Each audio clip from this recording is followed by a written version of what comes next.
Welcome to the Where Do Gays Retire podcast, where we help you in the LGBTQ plus community find a safe and affordable retirement place. Join Mark Goldstein as he interviews others who live in gay-friendly places around the globe. Learn about the climate, cost of living, healthcare, crime and safety, and more. Now, here's your host, Mark Goldstein.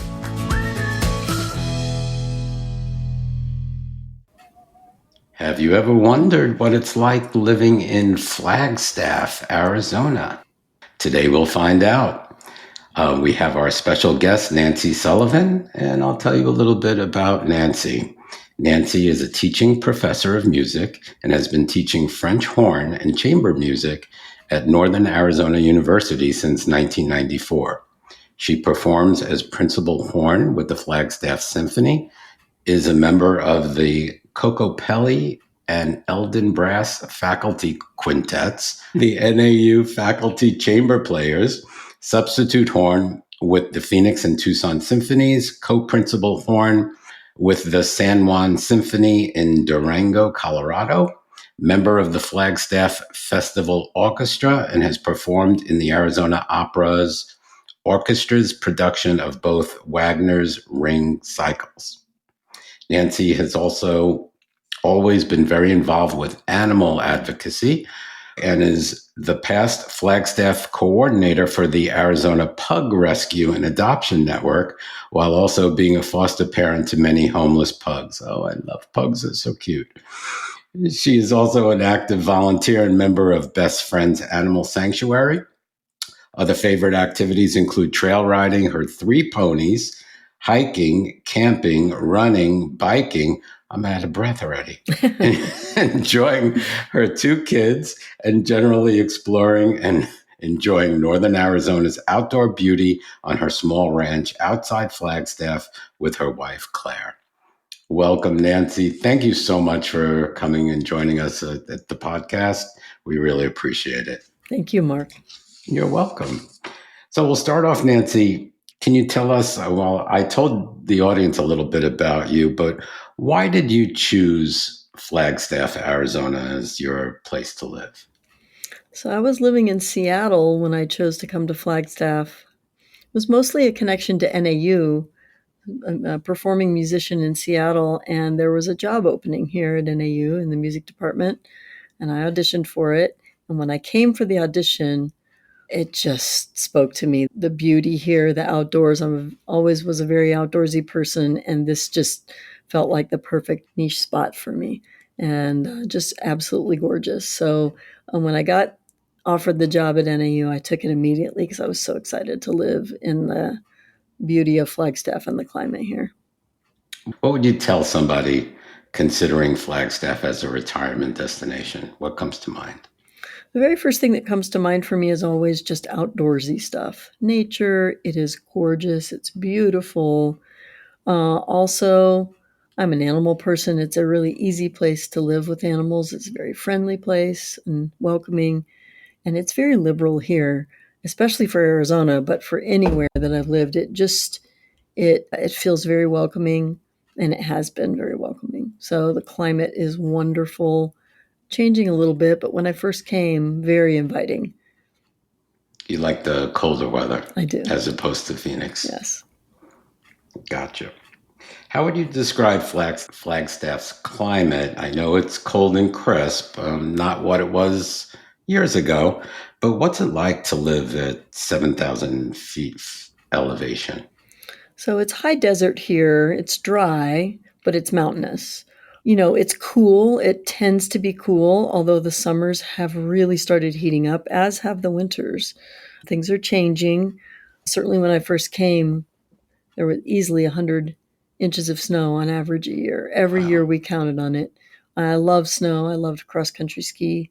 And so, you know, a winter type, a colder climate. And I've moved to the east side of town now, and it's a little bit more deserty out there.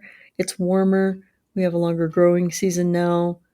So it's definitely warmed up here, but living at 7,000 feet keeps things cooler, especially for the state of Arizona. Lots of people like to come Yeah. and visit Flagstaff for that reason.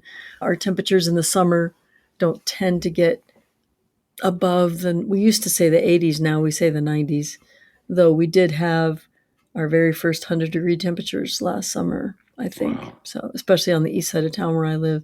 So the climate, it suits me because I like cold weather, but it's definitely getting warmer. Yeah, and it's Phoenix getaway place in the summer Yes. that we can just go 2 hours and go to Flagstaff and get some cooler, refreshing temperatures That's right. compared to Phoenix. Do you think the altitude affects retirees, as far as higher elevations? Do you have to get used to it, like catching your breath? Some people do. You definitely have to climatize for the elevation, especially for people who are even going up on Snowball and higher in the summer. My elderly parents used to do fine here and didn't struggle with that. It takes them a couple days just to get used to it, but some people really struggle. Some people, especially if you've got heart or breathing issues, it's definitely a thing here. Some people have to supplement their oxygen levels. So if those are issues that affect you, I'm not sure Flagstaff is an easy place for you, though I've certainly known people who live here and bring their oxygen tanks with them and stuff.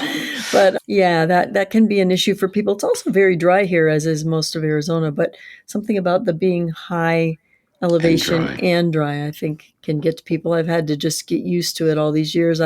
Being a performing musician, I really have to be, careful about, I can't have chapped lips, etc. So I Hydrated. have to be hydrated. Yeah. So you mentioned it's getting warmer. Let's talk a little bit about climate change and how it has impacted Flagstaff in recent years. What noticeable changes in temperature? You said it did reach 100 last year. Yeah, last year. How about precipitation and wildfires as well? So I know climate is a huge issue everywhere. It's a huge issue here, and I feel like we're seeing it right in front of our eyes right now. Mostly, I would say the first thing that comes to mind is heat. We've had an increase in heat both in the summer and the winter. So we do not have the snowpack in the winter that we need for our water reserves. So there's a drought issue that results from that. But we also have had this just much more heat in the summer, not only higher, like 100-degree temperatures, but sustained heat. So, maybe we would start getting hot in June and it would last, until the monsoons. Well, now since we barely seem to have monsoons anymore, we have this heat that starts in almost May now and goes till, whether we get monsoons or not, it may be through August. And that's really changed things. Granted, I live outside of town on the east side and it's, a little lower in elevation. So our growing season is longer. That's the only thing I can think of that's good about it. Right. If you're in direct sun, it's very hot, and the sun is a real issue. And then in the winter, we don't have the snowpack that we need for our For your water. water. And of course, the things that impacts are many, but wildfire has been a very serious problem here. I've lived here for 30 years. I've been evacuated 5 times now for fire and once for flooding. So we get the wildfire danger. The Forest Service seems reluctant to close the forests when the winds and the heat are bad and there's lightning and or people are using the forests for camping and making campfires. And fires have gotten out of control and burned properties, millions of acres of ponderosa pine forest, which affects the climate as well. It affects your view, all the things. And being evacuated is a very scary thing. So wildfire has become a much bigger element in my life than it used to be. I've always been a person who's tried to live in that kind of urban wildland interface area. And that's what I loved about the place here. So I wanted to live close to the woods. Well, it's very dangerous now. And on top of that, with wildfire, it's hard to get your home insured. In the places that I want to live, I tried to live in an off-grid place a couple years ago. I tried to buy a new place, and it's basically on a Forest Service road. Couldn't find anyone who would insure that space, and the people just ended up not selling. So also there are certain zip codes where insurance companies are dropping people, because of the terrible fires we had 3 years ago and 4 years ago and 5 years ago. So wildfire is a real problem. The Forest Service is trying to do prescribed burns and get rid of a lot of fuel litter on the bottom of the forest floor, but all the years of fire suppression have really affected it. Of course, we love all of our really heavily packed trees, but clearing those out has become really necessary. And then if you go out on the east side of Flagstaff, where I live, Timberline area, Donny Park area, you'll look up and it's just that side of the mountain is just pretty much burned. Hmm. So those people, their views and their home values have gone down because of the view is of a burned mountain. So that's a real problem. It's a real scary thing here. And when we get these spring and early summer winds, the winds can really activate these fires and make them very scary. Owning 3 horses is also a scary thing when you have to. The last time I had to evacuate, I was here at work and I had to get home. There was kind of a traffic jam trying to get home to get my horses out. And when everything's blowing around and you've got a big fire plume in the sky and your horses are, everything's elevated and it's sometimes they don't want to go in the trailer. So it's a very exciting, not in a good way, event. So yeah, that's been a real issue for Flagstaff in the last few years and it's scary. Besides the controlled burns, is the city doing anything to mitigate climate change, whether it be flooding or wildfires? Yes, the city's pretty active in this. We're trying to be carbon neutral by 2030. And the city runs mountain line buses that are run on natural gas, now switching to electric. So they make efforts. We've got a community in town called Friends of Flagstaff's Future. It's very environmentally focused. And what else did I note about that? Oh, we're building heat resilience in town. There's quite a lot of cooperative extension agents who are giving seminars on growing food because that's actually the one pro to this is that's increasing. We have a longer growing season. Our growing season has always been so short because we've been so cold. So that's really the only good thing I see about it. It's being able to grow more food. But in terms of fire prescribed burns and those sorts of things, that's more Forest Service. It's more a national organization. I mean, the city does consult with the Forest Service. I've been to several community events organized by the city to talk to forest agents about what's happening with fire and evacuation procedures. The city has an emergency system that we're all on that we get notified of any kind of wildfire. In fact, I just got one this morning, which seems crazy because it was raining and snowing here, but I was glad for that system of notification. And having been evacuated so many times, I feel like the Forest Service really has their act together with that. So that's mostly handled by the Forest Service. The forest is all around us here in Flagstaff. We're surrounded by it. So that national organization plays a big role here. And flooding could be just as worse or even worse because there's no place for the water to go. What is the city doing, if anything, for flooding? Yes. So the city and the county are doing a lot for flooding. I got flooded very badly 3 years ago now. And I actually had to get out of my house because of flooding with my animals as well. They were standing up to their knees in water. I did not get the kind of flooding that was a raging river. I got what's called ponding. So my property became a lake. It was very unpleasant. I got water in my garage. I had 3,000 sandbags.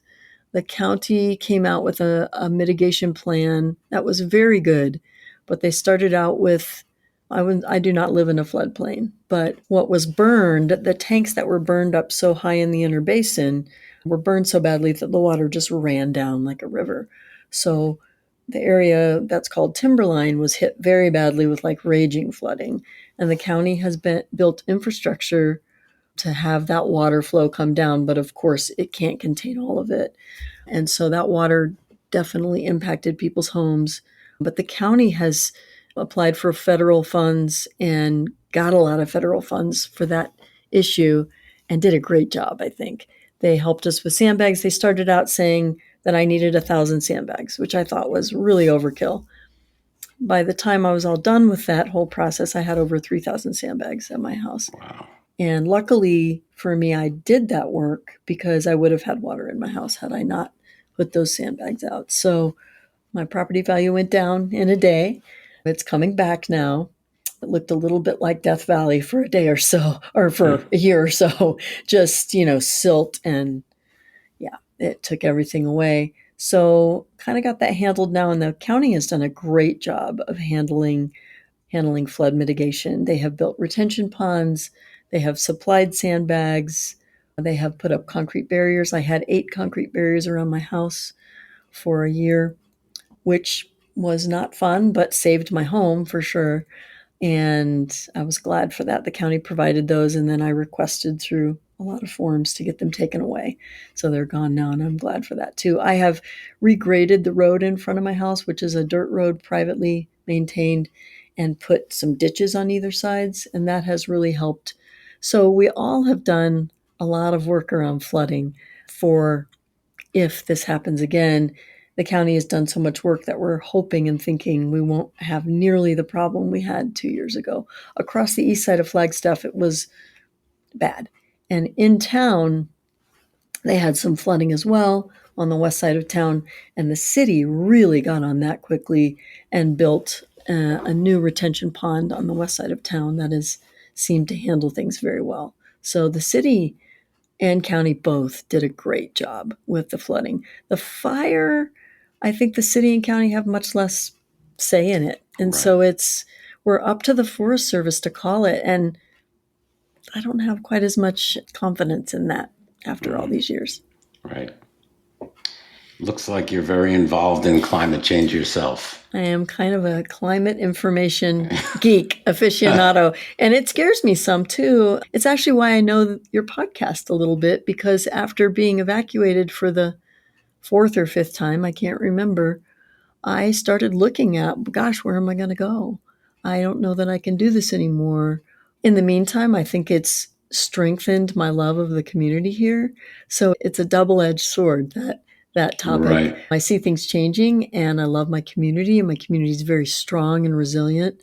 And I'm one of those people who probably wants to really dig my heels in here and see what I can do for Flagstaff to save us for the future instead of running away. But I'm not sure I would call it running away when you've been evacuated that many times. So Now, granted, I was living in the kind of homes that you're going to get evacuated because you live near the trees. I didn't live in town. So Right. Okay. Now that we took care of that and the ugly things, or the ugly part. Sorry, but yes, I love it here. That's fine. It's part of what everybody should know. Yes. Tell us about outdoor activities and natural attractions that make Flagstaff appealing for retirees. What does Flagstaff have to offer? This is why it's all worth it to live here. There is so much hiking, and you don't have to drive to go hiking. I just go hiking from my house because I live close, but almost everyone lives close. I have friends in Colorado who are always talking about how they have to get in the car to go hike somewhere, and I can ride my bike, I can walk. There's so many hikes here. And so hiking is the main one for me. Birding, I wrote down a huge list because there's so many. Biking, I bike to work a lot as well. Mountain biking, kayaking on our lakes here and rivers, camping, climbing, cross-country skiing, downhill skiing, snowshoeing, you name it. Anything that's outdoorsy, trail riding. There's so many trail riding folks here, horse community. So anything outdoorsy is fun here. Even for folks who enjoy like ATVs and stuff like that, we have an ATV area that's separate to do that kind of thing. So anything being outdoors is wonderful here, and so easy to get to. And Sedona's 30 minutes from us. So if it's cold here, you just run down to Sedona and warm up about 15, 20 degrees. That's right. So it's wonderful. And we have the access to Grand Canyon, Wapaki, Walnut Canyon National Monument, Sunset Crater National Monument, Painted Desert, Sedona. It's the North Rim is 3 hours from us. It's beautiful. The outdoor opportunities are really endless here. It's wonderful. It's worth it. Yeah. Whenever it gets really hot, we're like, oh, should we do the Flagstaff thing? Right. Yeah. So that's great. All right, let's get a little bit into cost of living. Yes. What's the median cost of a 2-bedroom, 2-bath, single-family home in Flagstaff? So I had trouble finding that, but I went to several different sites. And what I did was I took Zillow, Realtor.com, and Redfin, and I added them all up and just averaged them. Look at And you. I was surprised at the cost. A median, and they don't give it for a 2-bedroom. I'm assuming it's a 3-bedroom, 2-bath. Okay. But it's $724,000 is the median. Wow. That surprised me quite That's a lot. pretty high. That's pretty high. I live outside of town and it's less expensive where I live, but that's pretty high. And that's one of the things about Flagstaff to know is the housing costs here are high. They just keep rising every year. We never seem to stay the same or go down. So as a homeowner, I feel lucky in that regard, unless I'm moving to another home in Flagstaff, Right, and which you're a is, buyer. yeah. Phew. But owning here, I've owned here for 30 years, so that's been a huge investment. There's really low inventory here for housing because we are surrounded by national forests on almost every side. So, finding an open lot to build a house on is very difficult. And there's a high demand. So housing is our highest thing here for sure. We are 385 square foot is our average. That's high. And that's 45% higher than the national average. These It are is all high. things I'm just learning. I knew it was high, but I didn't realize that. We've gone up 13.6% housing costs from last year. So it's great for somebody That's who a wants big to jump. sell their home. Yeah. You want to sell and move from Flagstaff, you make a lot of money. It's a good Yes. place to invest in a home because you definitely make it back. But it's a deterrent to living here if that's an issue for you with owning a home. Now there are places that aren't in Flagstaff that are close to town that are less expensive. Like the community I live in is called Donny Park on the east side of town, Timberline. There's some places out on the west side of town that are a little bit less, and the south side of town that are a little bit less as well.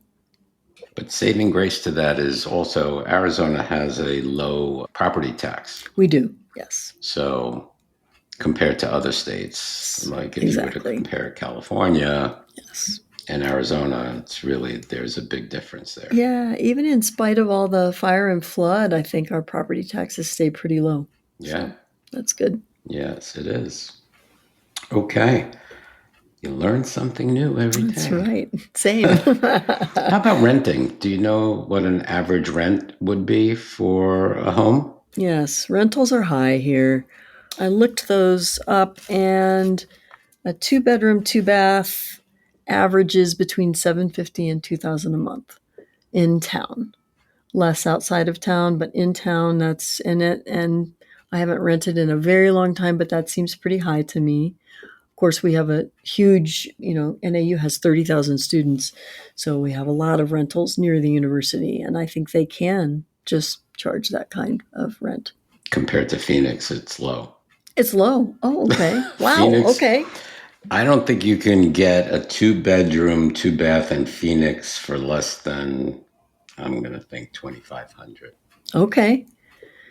Okay. Well, it has exploded in Phoenix as well. Yeah. Well, for a house out in my neighborhood, now granted, I have 2.5 acres. I have horses. I have a beautiful view. My house is not fancy. It's about 1,500 square feet. But I could rent my house for $2,500, $3,000 a month.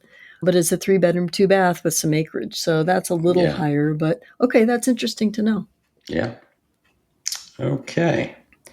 So what can retirees expect to pay for utilities, electric, water, heating? Yeah, I struggled looking that one up a little bit too. It's so variable here. Some people heat their homes with a wood stove. There's a lot of that here. Kind of certainly us hippies who like to do this sort of thing or whatever. So that's a different kind of cost. But I did come up with some numbers. Find where that is here. So electricity was around $114 a month. Mine is significantly less than that.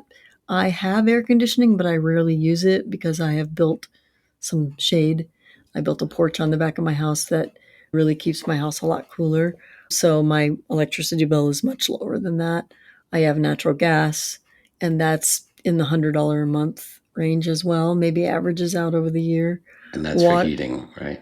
That's for heating and maybe a little bit of cooling. Electricity, I have some electricity in my barn across my property too. Water is about $50 range, and I have a pretty big garden. I do rainwater collecting, so I use that. In Arizona, I think you got to do whatever you can, right? Yes. It's not illegal here to collect gray water, so a lot of us do that who have gardens. And I collect water for my horses as well.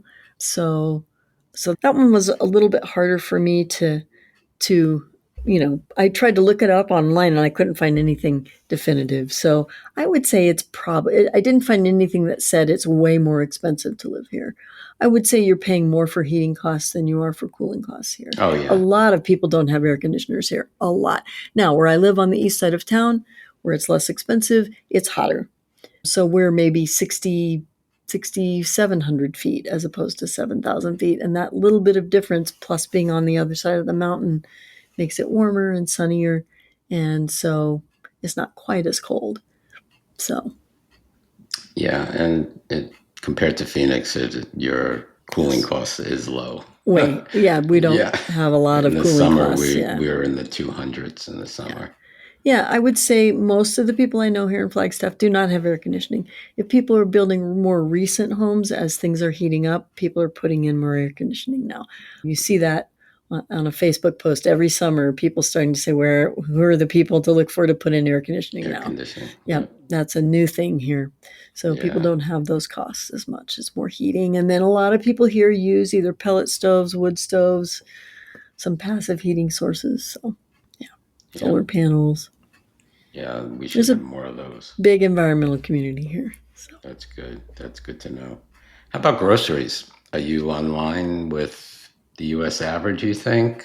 Or are you a little bit more? I think we're more. I'm pretty sure we're more. I looked it up but didn't find anything definitive, and I just asked friends, and everyone thinks we're more.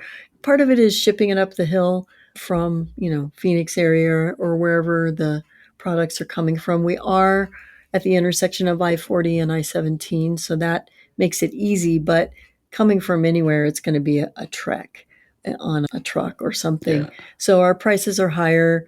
We don't have a lot of Costco's. We don't have any Costco here. We don't have that type of store. We have one Sam's Club. We have a super Walmart.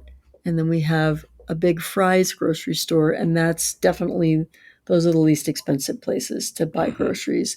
We have community co-ops and the Flagstaff Farmers Market for farm fresh type locally sourced produce. And then we have the typical Safeway and Bash's supermarkets, which are significantly more expensive than Fry's. Or we don't have a Costco. We don't have a Trader Joe's yet. We want one very much. We have Sprouts. I love shopping at Sprouts. It's expensive. And we have Natural Grocers, and we have a Whole Foods. So you have pretty much what we have, except for the Costco. Right. Yeah. So, okay. And yeah, it's funny how a Safeway or a Fry's could have different prices in different places. Like the Safeway it is different here in California than it is back home in Phoenix. It's a little bit more here in California. Oh, yeah.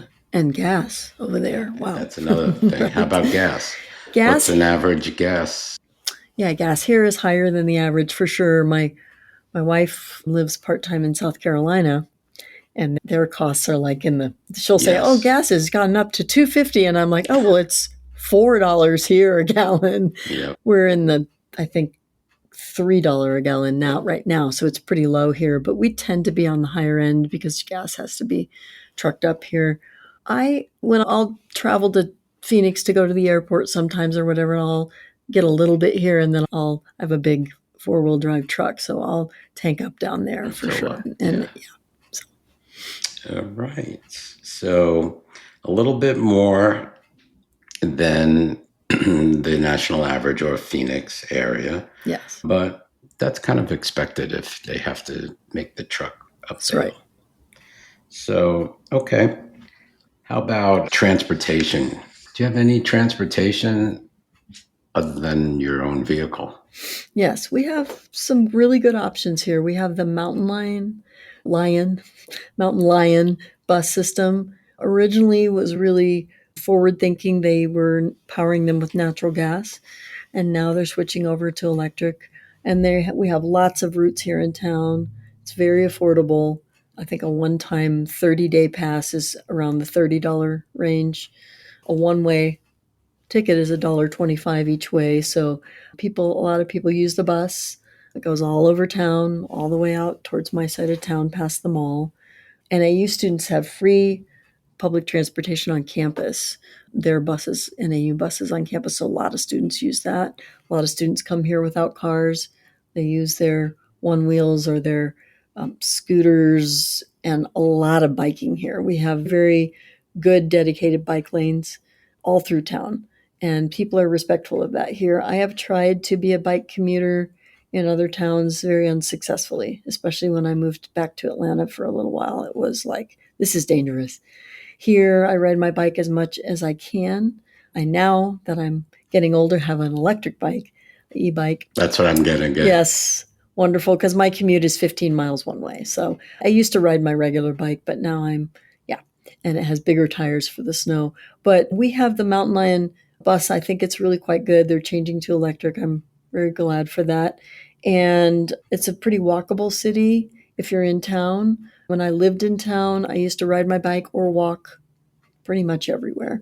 And working here at NAU, I would just ride my bike here and then walk from there. So between the buses and walking and biking, I think it's quite easy to get around in Flagstaff. Now, if you live out of town like me, it's more of an effort. And sometimes even I'll put my bike on the rack, take it to where the bike lane starts near the mall, and just ride from there. And that's a great kind of alternative. So the buses are convenient, they're clean, they work well, the routes seem to go very smoothly. So I have lots of friends who ride it. So if you're in the city of Flagstaff, can you walk like everywhere pretty much? Pretty much, yeah. And how convenient is the airport? Okay, so the airport, we have one here in town. It's a small airport, regional airport, and lots of my friends who have jobs they have to travel for use that airport. Many of the rest of us don't so much because it adds quite a lot of cost. My older family members definitely want to fly into Flagstaff, though. It's much more convenient for obvious reasons. It's right here in town. It's on the south side of town. So that airport, we had free parking until very recently. Free long-term parking. You could park there forever. So just now they started charging. So people are kind of upset about that. We didn't even have charges for downtown parking until the last 5 or 10 years. I don't know. Recent. Wow. So people are all upset about that. But the airport, our flights get canceled some because of weather, mostly in the winter. And it takes virtually no time to fly from Flagstaff to Phoenix. But it adds quite a bit in cost. It depends on the trip you're taking and how far in advance you book it. We only have American Airlines here now. In the past, we've had United, we've had Delta, we've had different airlines in combinations, but right now it's just American. So many of us make the trek to Sky Harbor in Phoenix, which is about 2 hours, 2.5 hours, depending on traffic to get down there and parking and all of that. But there's also a shuttle that runs from Flagstaff to the Sky Harbor Airport. It's very convenient. My wife is coming tomorrow and she's riding the shuttle, and it saves us, the drive back and forth. I would do that. It costs less, actually, and it's very convenient. It's just very convenient. You can sleep on that shuttle, and let somebody else do the. It's not door to door, but it's close. So the shuttle works well, but the airport here it's a good thing to have, but it's expensive. Yeah, I would assume. Okay.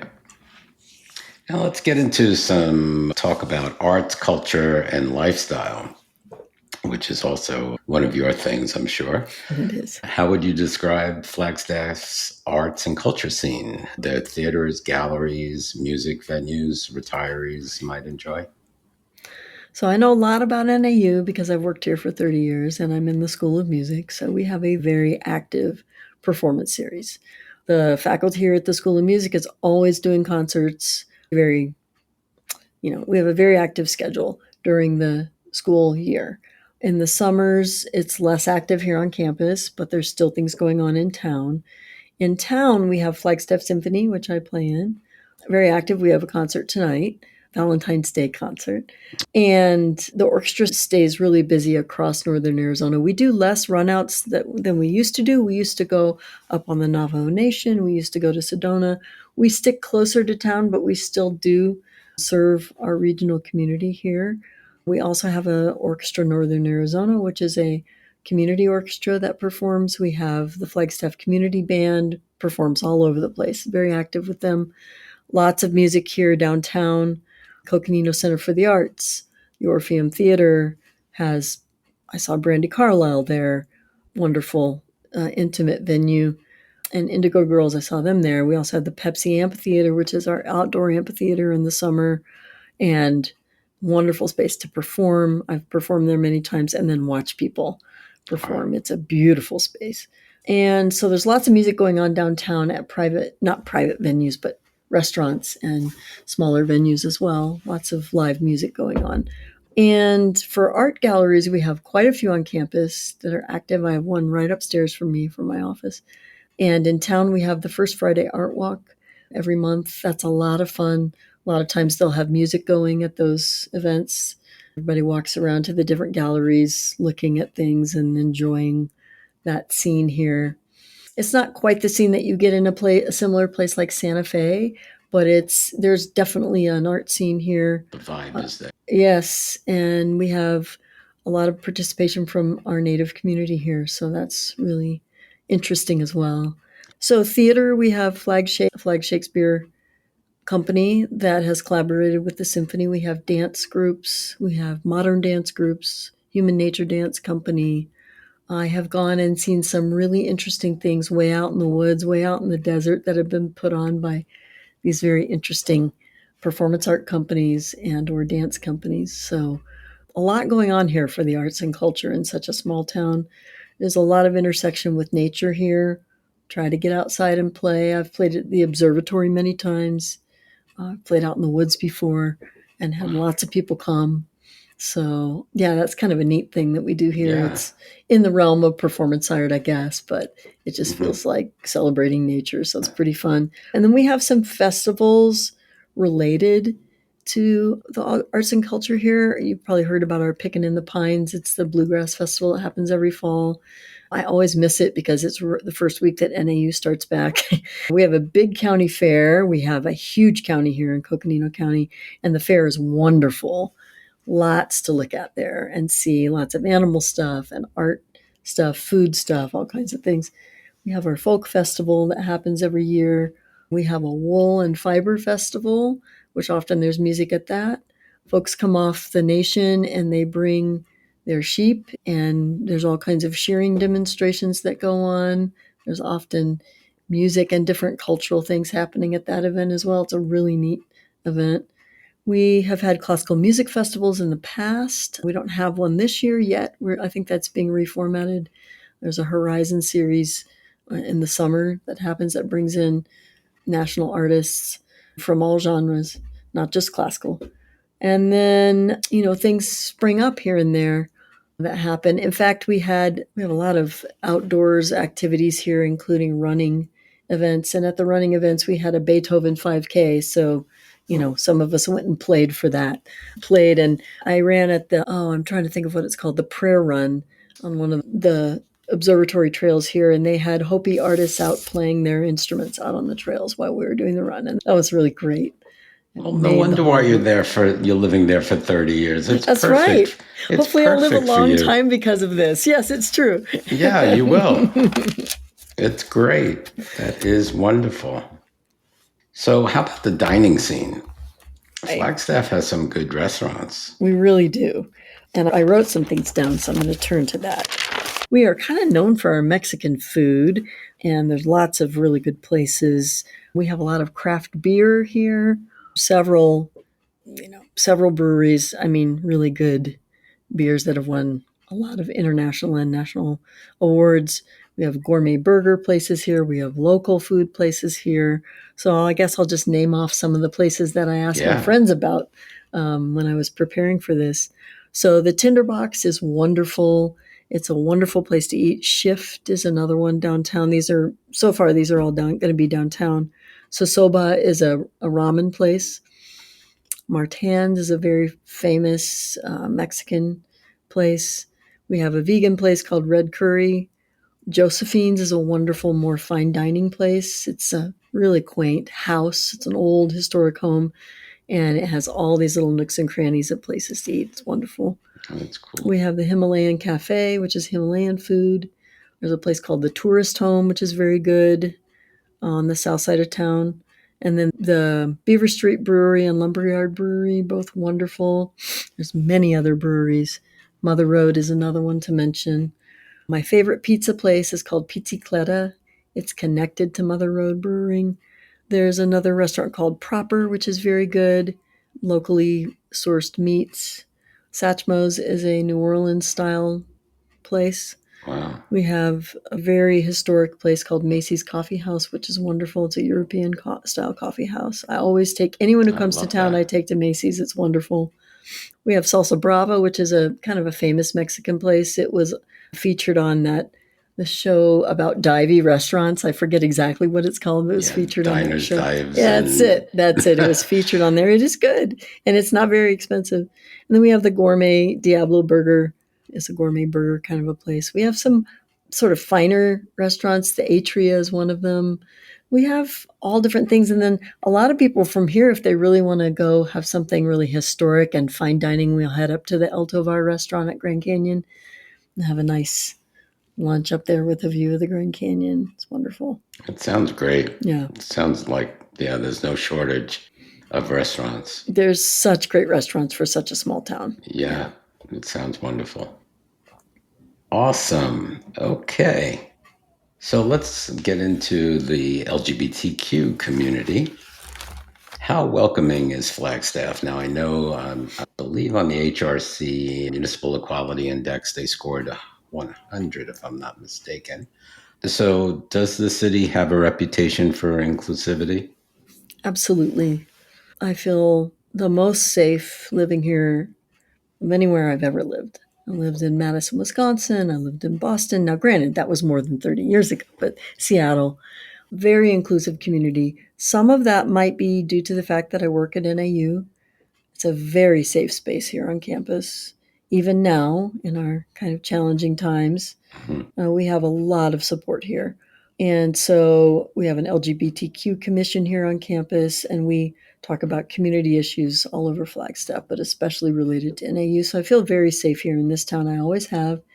I raised my 2 children here with my ex-wife and never had a spot of a problem with our kids. Our kids never had issues. When we would go home to visit relatives in the Atlanta area, something would always come up when we were there. Now, granted, we were visiting there too, so maybe people just got cut to the chase and asked us questions or asked the kids questions. But there were issues when we went there, and my kids would always be like, wow, we didn't realize. So here I feel like it's extremely inclusive. The city of Flagstaff makes a real effort with our Pride Festival here. You know, I know it's not allowed anymore to fly trans or LGBTQIA plus flags, but definitely the city of Flagstaff always flew those flags, and it felt just extraordinarily welcoming. Lots of city officials and police involved in our Pride Festival. And the Friends of Flagstaff Future takes those issues into account with our community resilience. So I think it feels very safe to me here, for sure. Is there an LGBTQ community center itself? There is not. We have struggled with that for a long time. A lot of us were trying to kind of get something going in town, and it seems to be really focused on the NAU campus. And that's where it seems to be. You know, we have an inclusive, what do they call it? The IMQ center here on campus. And I guess we just sort of gravitate to that, but there isn't one here in town. Okay. How about a senior center? Is there a senior center? There is a senior center. I have never been to it. Not quite there yet. You're not a senior. Maybe not quite yet. I feel like one sometimes. Yeah, there's a senior center. I don't know too much about that actually. Do have friends who take part in the activities there. So we have a community recreation center that has senior things that happen there as well, our aquaplex, and I know friends who go and do things there. So Yeah, as far as the LGBTQ center, it doesn't surprise me at all, especially a small town. Usually it centers around the college and the yeah. university. So that's great. All right. So Flagstaff is the size where there wouldn't be any type of neighborhood, so to speak, We correct? really don't have a neighborhood. Everything is integrated. I think there's a lot. I know a lot of women who live outside of town, more rurally. Maybe it goes along with the culture. More of my gay male friends live in town and they have their community. It isn't like it's separate, but Why do you think it's that is? I'm ah, always curious. My lesbian friends always preferred to live in the rural area, right. and the gay guys want to live in the city. That's right. They have nicer interiors than we have in their homes. I'm like, oh, what's up with that? Right? It does seem to be that way here for sure. Um, it just seems to be a stereotype about us that's true.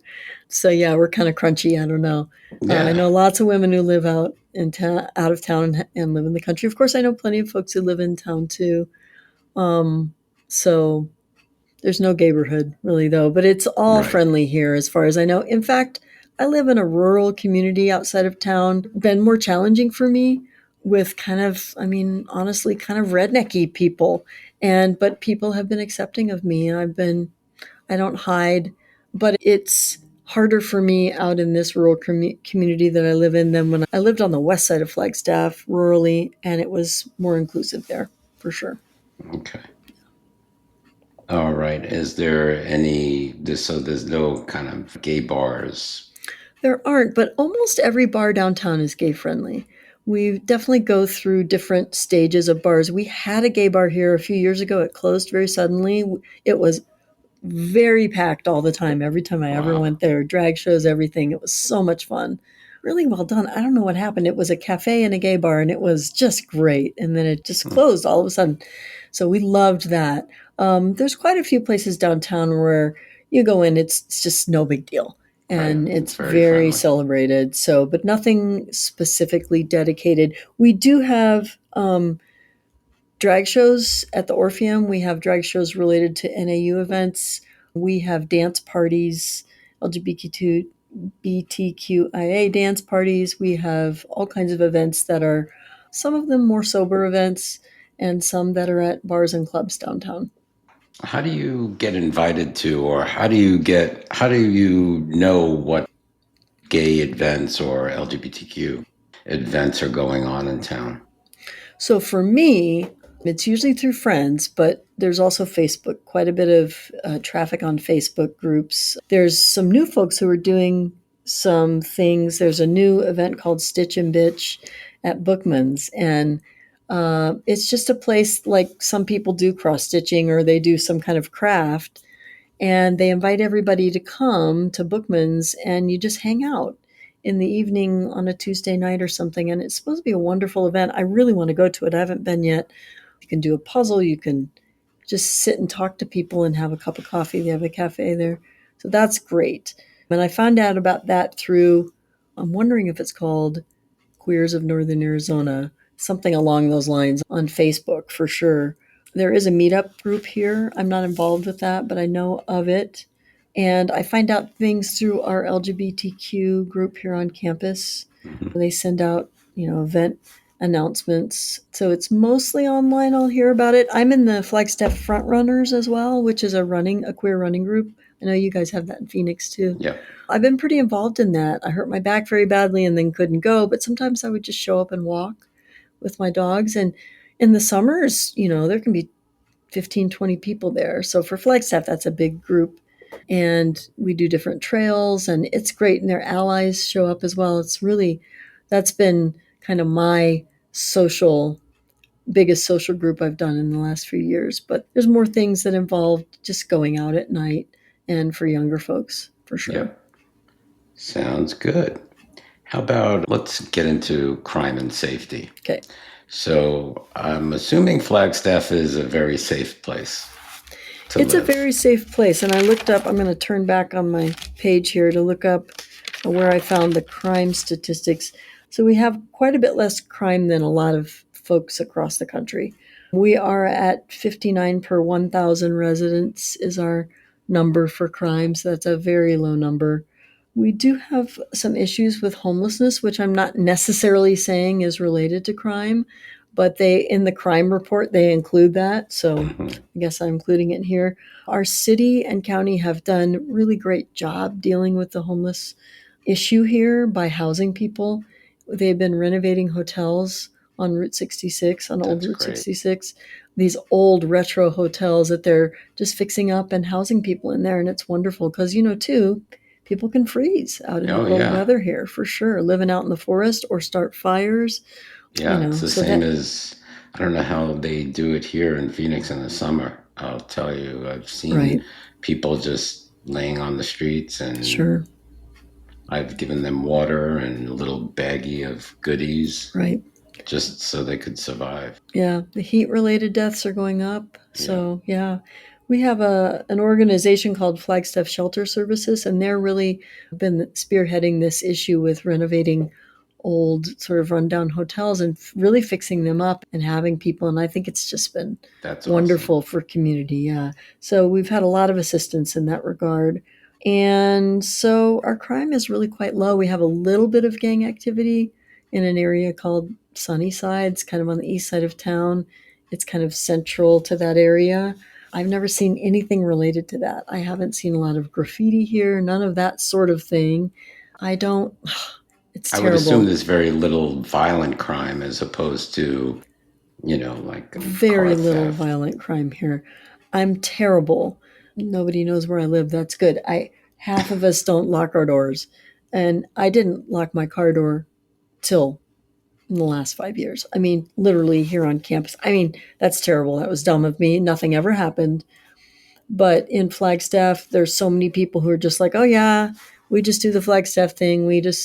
And people never used to lock their bikes. I mean, I do now, but especially rurally, it isn't really like that. You worry about like maybe a baby bear coming through your doggy door or something like that. But I worry about coyotes in my yard. No, there isn't a lot of violent crime at all here. In fact, you probably heard about the situation last summer where a fellow killed his wife, and it was national news. It was a big deal in Arizona, and nobody could believe it happened here. So, we don't have a lot of that. Yeah. That's good. That's good. Everybody loves to retire to a safe place. Yes. Do you know the crime rate as in comparison to the national average? Oh, you did mention the statistics. Yeah. It was 59 per 1,000 is per how 1,000. Yeah. Okay. So that pretty is low. Yeah. Are there any other specific safety concerns retirees should consider when moving? I guess just make sure you don't get attacked by a bear. Right. I would say fire is the biggest thing, really. And that's not even just having a plan, knowing how you're going to deal with that issue as a safety concern. Otherwise, it's an extremely safe place to live. I hike by myself all the time. I mean, my mother worries about me, but I have had some wild animal encounters and I've loved them all, but they haven't felt really dangerous. So they're usually afraid of us, including the mountain lion that I ran into. So lucky. That's great. Mountain lion. Right. I'm a city boy. I'm like, the most I see is squirrels. Right. Okay. Very good. So some final thoughts. If somebody is considering retiring to Flagstaff, what would you say are the biggest pros and the biggest cons? I would say that by far the biggest pro is nature here, outdoors, staying active, being around a lot of active people. As an example, when I was still able to run, I did a lot of like semi-competitive running here. And there's always a group for 70 and then 80-year-olds. Like you'd have 80-year-olds out running the race and doing pretty well. They've I lived here the love whole that. life. I mean, just staying really active.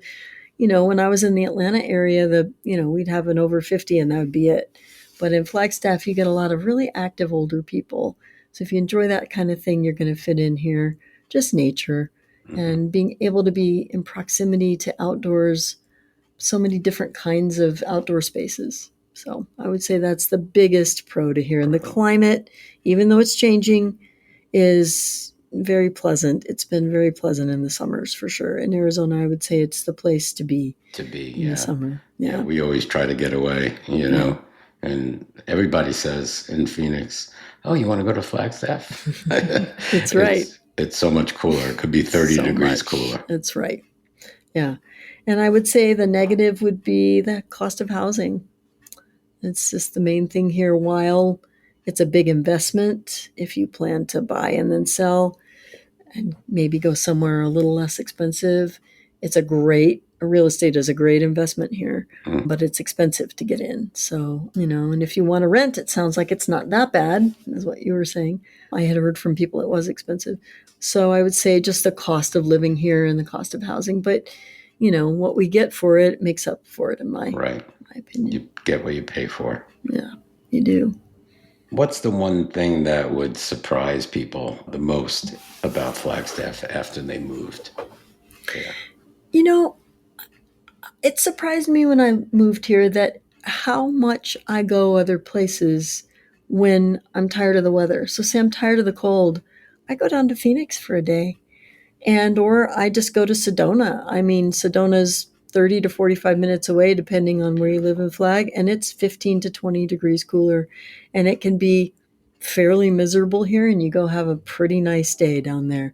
So that was surprising to me, and all the cool things around Arizona there are to do that are within a short drive. Yeah, Phoenix is 2 hours, north of Phoenix, Cave Creek, that whole area. I know that pretty well. Yeah. That's less than 2 hours for me to get to. And I run down there and then I come back in the same day. So and all the camping I do here, I've gone so many cool places that are just completely different. So in the winter, you have all these places you can go when it's cold and snowy up here.